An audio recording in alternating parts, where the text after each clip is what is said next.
Build your dreams, live rich, and leave rich. You know, in today's world, protecting your family's wealth isn't just about the locks on your front door anymore. It's really about the locks on your digital life. So today, we're going to talk about building a fortress around your family's hard-earned money, a digital shield that every single family in India needs.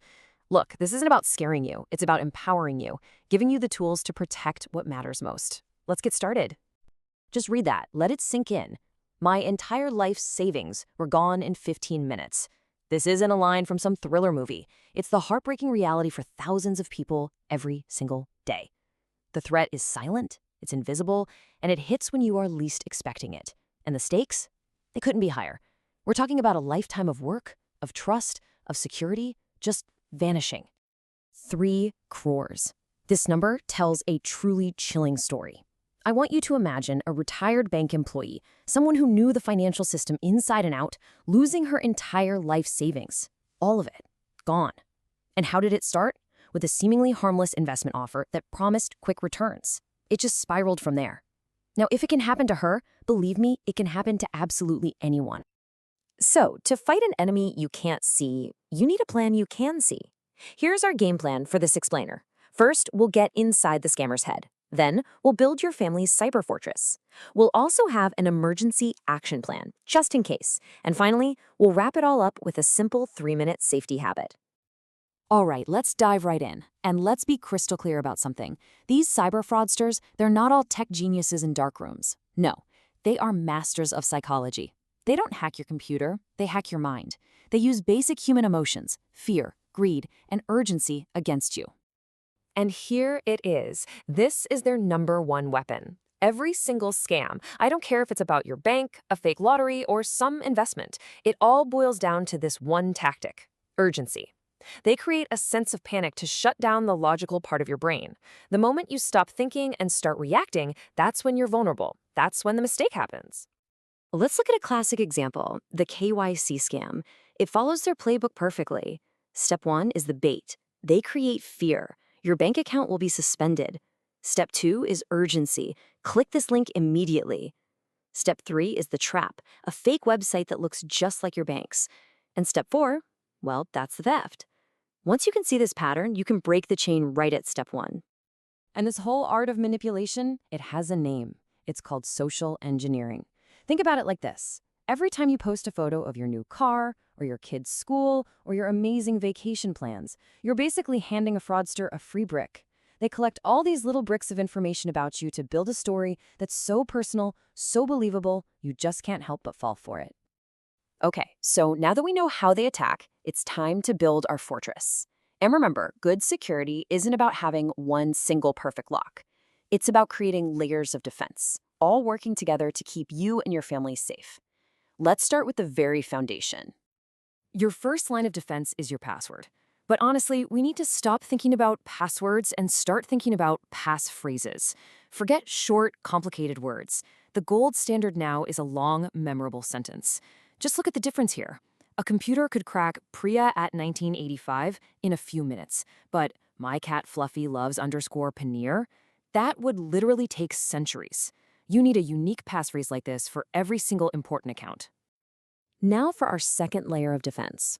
Think of it this way. Your password is the key to your front door, but two-factor authentication, or 2FA, that's the security guard standing inside who asks for your ID before letting you anywhere near the vault. It's that extra code you get on your phone. If your bank or any financial app offers it, you have to turn it on. It's just not optional anymore. Okay, let's talk about a huge point of confusion, one that scammers love to exploit, especially with our elders.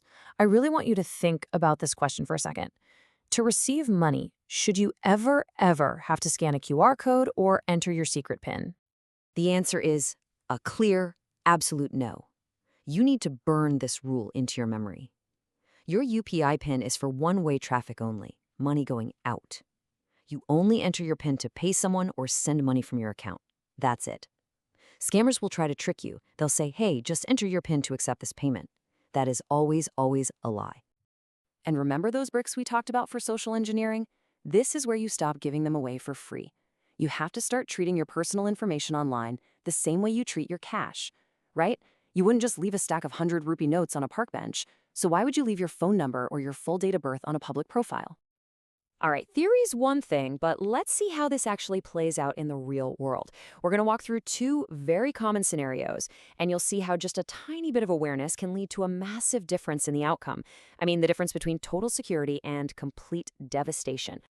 So, scenario one, a professional gets added to some WhatsApp group promising crazy high returns on the stock market. The wrong approach gets tempted by what they call the proof. They let you make a tiny profit at first to build your trust. But the right approach, it instantly recognizes that classic red flag. If it sounds too good to be true, it always is. He just deletes, blocks, and warns his friends. His savings are safe. Now for a scenario that I think worries many of us, a call to our parents. An urgent, scary call saying their pension is in trouble. Panic kicks in. The wrong approach is to follow their instructions. Maybe download an app like AnyDesk, which basically hands them the keys to the entire phone. But the right approach? Stay calm, end the call, and use one simple, powerful sentence. Thank you. I will visit my bank branch personally to check on this. That phrase is a shield. Look, even with the best defenses, mistakes can happen. If you or someone you love falls for a scam, what you do in those first few minutes, what they call the golden hour of cybercrime, can make all the difference. Panicking is your enemy. A clear, calm plan is your best friend. This is your emergency drill. You need to memorize it. Heck, print it out and stick it on the fridge. Step 1, breathe. Do not panic. Step 2, immediately dial 1930. That's the National Cybercrime Helpline. It's designed to track and block fraudulent transactions fast. Step 3, file a formal report online at cybercrime.gov.in. And step 4, call your bank. The faster you do these things, the better your chances. Now, on the proactive side, here's a free tool you can add to your arsenal. It's called MKAvach. It's a security app for Android phones developed by the Indian government. It helps protect you from malware and other nasty stuff. Think of it as an extra digital bodyguard for your phone. Okay, I know this has been a lot of information, and it can feel a bit overwhelming. So let's boil it all down to a simple 3-minute habit that you can do every single week. I promise you, if you and your family just do these few things, you are already way ahead of 90% of people. Your defenses will be so much stronger. Here it is, your weekly 5-point checklist. Number 1, verify, then trust. Question every random call or message. 2, fortify your accounts. Check for strong passphrases and make sure 2FA is on. 3, think before you share. Treat your personal info like cash. 4, and this one is maybe the most important, educate your elders. Just talk to your parents about one of these scams. And 5, know the golden number. Make sure 1930 is saved in everyone's phone as cyber emergency. And that really brings us to the final, most crucial point. All this knowledge is totally useless without action. So I'm going to leave you with this question to think about. Based on everything we've just talked about, what is the one single conversation you're going to have with your family this week to protect your future together? So, what do you think? Have you or someone you know ever faced a situation like this? Go ahead and share your experiences in the comments below. Your story could genuinely help someone else stay safe. And if you found this explainer valuable, please hit that like button, subscribe to Live Rich and Leave Rich by Krish, and share this with your friends and family. You might just be protecting another family from a devastating loss. Thanks so much for joining me.